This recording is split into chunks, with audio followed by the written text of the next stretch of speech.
money talk. Oh my God, look at her butt. This event means to me, it put everything into perspective. It shows me everything is possible. My vice president's black. What you mean I can't do it? When I look out at this group of leaders, I know that the future of our country is bright. What is this?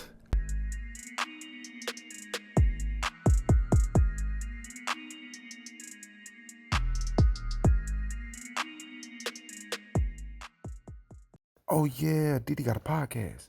Example, like when I said black culture promotes degeneracy, that's something that everybody knows. That's something that everybody knows. That's something that everybody knows. That's something that everybody knows. You can't keep getting away with it. Man, welcome back to another episode of the Ruling Class Podcast, or Diddy Got a Podcast. And of course, I am your host, Diddy, back up in this bitch with another video. Listen, if you are new to the show, please know we are thirsty to grow and to drink some warm water with lemon out of this big pink cup that says be kind. If you want to help us out, like this video and subscribe to the channel. But don't worry, I'm going to give you a sec to do that to help me out.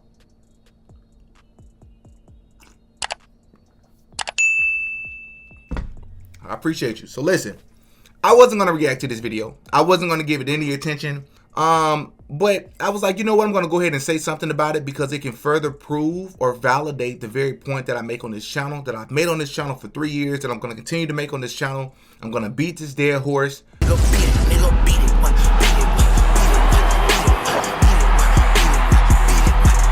Until I start to see some change, right? I don't care if people are tired of hearing the same message. The truth is going to remain the truth no matter what. HBCU. So I saw this video of this HBCU party that Vice President Kamala Harris hosted. And I could not I say I could not believe it, but I could believe it. I couldn't believe the reaction that other people were giving because they was in shock. And I'm like, bro, I've been saying this for years. And this is part of the reason that I complain the way that I do on this channel. Because while there are many excellent people that happen to be black, and there are many black Americans that are doing great things throughout this country, the things that we celebrate and that we commemorate while also being excellent is a detriment. Maybe you are the next Lil Wayne, but probably not. Psychologist. So, yeah, I probably struggle with psychology. It's a poison. Trash. It's a cancer. Trash. And I see no sort of effort or movement to try to separate ourselves from it. Why are you running?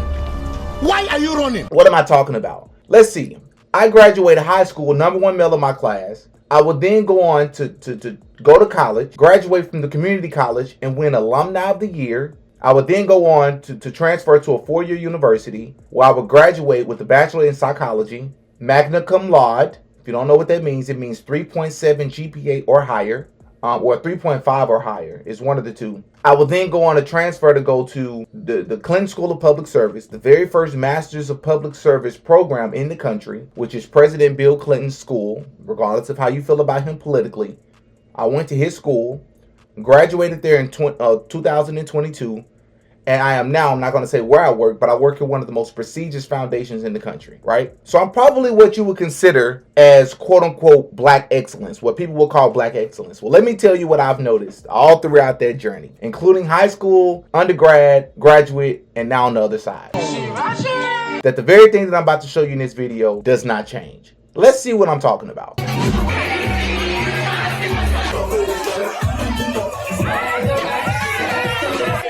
With your head, yeah, money talk. Oh my God, look at her butt. So let me explain to you why this is a problem. You say, what? They're just dancing, having fun. No, this is not normal, bro. Are we changing the definition of what professional means, what professionalism means, right?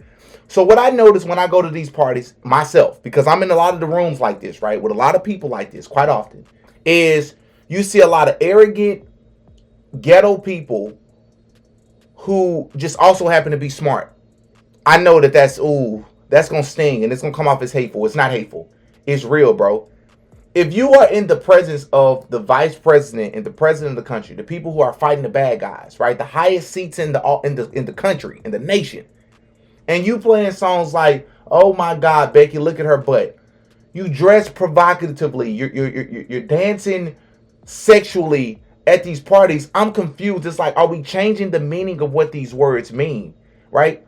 And I talked about it in my last video. I'll tag the video here. I talked about this already. And it's the arrogance that you see in these rooms, bro. It's a lot of arrogant people. And if you speak against the grain, then you're shunned upon. You're considered the bad guy. Why is this considered acceptable? Why? This event means to me, it's put everything into perspective. It shows me everything is possible. My vice president's black. What you mean I can't do it? Your vice president not black, bro. That woman, before she became vice president, if you look, she was sworn into office, if I'm not mistaken, as I believe Indian American. She, as far as I know, she's never claimed to be black. And just because she's a black woman in that position, help me understand. Listen, all biases aside, just be honest. Tell me what amazing things she's done as vice president. You say, well, as vice president, it's not a whole lot you can do. It's the president. Well, I'm not even talking about that. I'm talking about, first of all, I can make the argument that we have seen the least amount of this vice president publicly, from making statements, getting in front of like big stories, any of it, in comparison to other vice presidents. So we've seen her the least of any vice president we've ever seen in history. Would anyone debate that? Would anybody refute that? Tell me what she's done that's so amazing as a vice president. Not to mention all the black. If you care so much about what you're talking about, when you have a problem with the fact that she locked up black men at an unprecedented rate before even becoming vice president. A lot of y'all were pissed off at her about that. But now it's all about identity politics. Listen, I just want to interrupt for just a sec to say, if you are enjoying this video, I ask that you please hit that like button. If you enjoy my content, if you want to help the channel, please hit that like button for the YouTube algorithm. It helps pushes my video out there. I would really, really appreciate it. Also, subscribe to my second channel if you have not subscribed yet. Link is in the description. When I look out at this group of leaders, I know that the future of our country is bright. Our nation needs you, and I look forward to your continuing leadership. Welcome to the house party at VP. Being here at Vice President Harris's home tonight was an absolute honor. The embodiment of Black excellence in the room was overwhelming, and I'm just so honored. Coming to an event like this is just gratifying. I mean, when you really choose God and put Him first in all that you do, He will just open up many doors for you. When you seek Him first, all will be added unto you. There's my next problem. And you hear this a lot in these rooms. They'll mention God. You did not just mention God. Listen, none of us are perfect. I'm not perfect. We are all hypocrites. We are all sinners. We all deserve the pits of hell. That's my personal opinion. None of us are perfect, bro. But don't you dare get on camera and mention God, because again, I'm in these types of rooms weekly. And you see this quite often. It's like, we gonna sit up here and get super drunk, dance to this secular music, act arrogant, entitled, like we better than other people, because we do that as black people, especially in the room with other black people. We do it quite often. I'm pretty sure it was prominent in this room as well. And then mention God. You tell me what about this is godly? You tell me what about these people that's in the office, the president, the vice president. You tell me what things that they're supporting is godly, right? When you're saying that men can be women, that's not godly. That's anti-God. When you are supporting abortion, I said the word. When you're supporting things like that, that's anti-God. What are we talking about here? When you put God first, you know dang well a lot of the people in this room are living worldly lifestyles and they not putting God first. Stop it.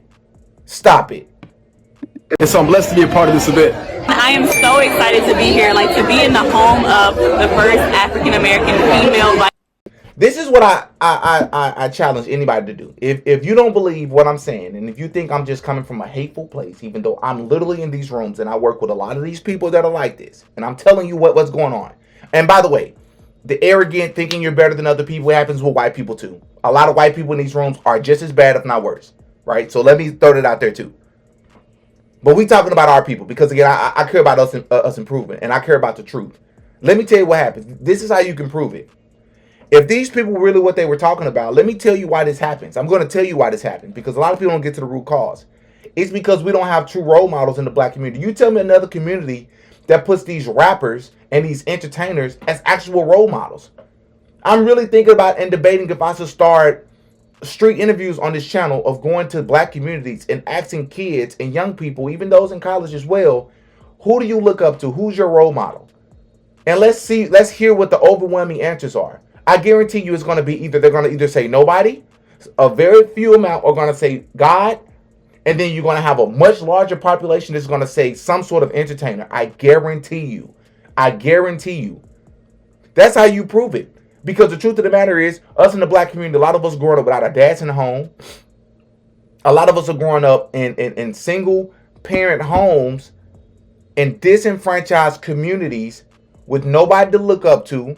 So whenever we get in rooms like this, it's easy for us to go to the music because music is a universal language. So when you hear music like this play, it's second nature. It's like, this is how everybody come together and bond. Regardless if the music is full of violence, promiscuous behavior, filth, and just ungodly behavior. It's just easier for us to do it because it's like, oh, we all know who Sexy Red is. We all know who Lil Wayne is. We all know who YG is.